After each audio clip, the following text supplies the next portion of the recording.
Hi everybody, this is Elizabeth Burt back again with Elizabeth Burt's This and That, and I will be discussing Stu Fabe's Kindred Spirits, which is the sequel to The Right House. I don't know if you can see it. Yeah, we can see it. You can see it? Explain where we're at tonight. We're at the Grassy Knoll. We call this the Grassy Knoll. It's between Greencastle, Indiana and Fillmore, Indiana. It's one of our favorite places to come and rail fan. Yep, we'll come and photograph and video trains British from here. Or Australian. So. And yeah, I've been a lover of trains forever, but Kindred Spirits is the sequel to Right House. It's both thrilling, suspenseful, mysterious, and funny. Stu paints a magnificent picture of our favorite characters, Catherine and Delano. I was on the edge of my seat when they found themselves in distress once more.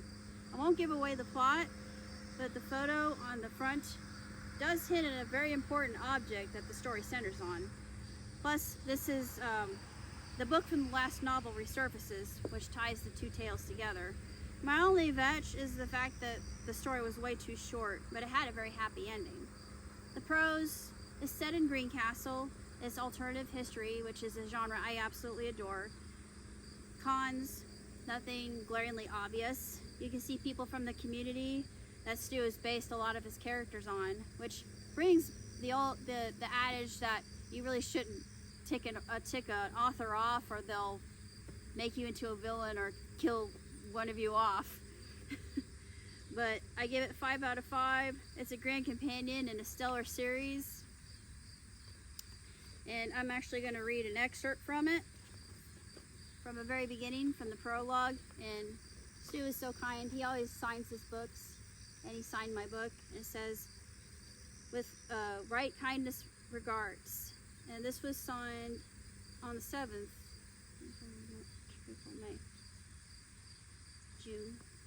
in June of 2023. Let me start with the prologue. Prologue. Putnam County, Indiana, 1935. For Max Kindred and his brother John, the only consoling thing about living during the Great Depression was that nearly everyone had known enduring similar financial hardship.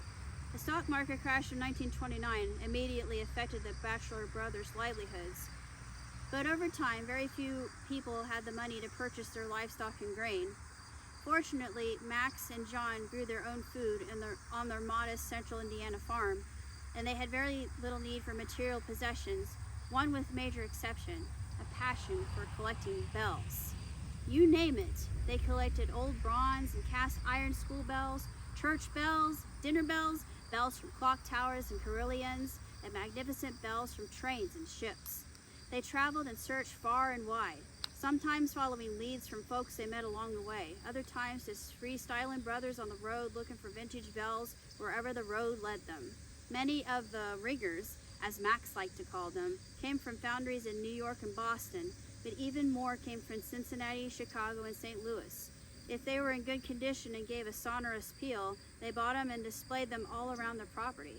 What started out with the purchase of a single bell so the mailman could announce his arrival turned into a massive private collection of over 300 bells. They hung from wooden posts and fences, from sheds and corn cribs, from porches and barns, and even trees. And they never sold them. They just kept adding to their collection. Before long, their property became known as the Kindred Bell Farm. They may have been living during the depths of the Great Depression, but the Kindred brothers felt as rich as anyone could feel. Wealth, after all, is in the eye of the beholder. Hopefully the car noise isn't. Yeah, hopefully that's not distracting. We decided we were going to come out and meet some friends and watch trains tonight, so we decided, well, let's go ahead and we're running behind on doing your reviews, so bring your notes and your books and we'll do a few reviews while we're out here set up with a tripod. Plus it's a nice evening and it's very quiet and peaceful here. Yeah, and we saw a train already. Yeah. Got a video of it. So we'll make the next review a separate video. Yes, absolutely. So say so long. So see you next time. Ciao, tutti.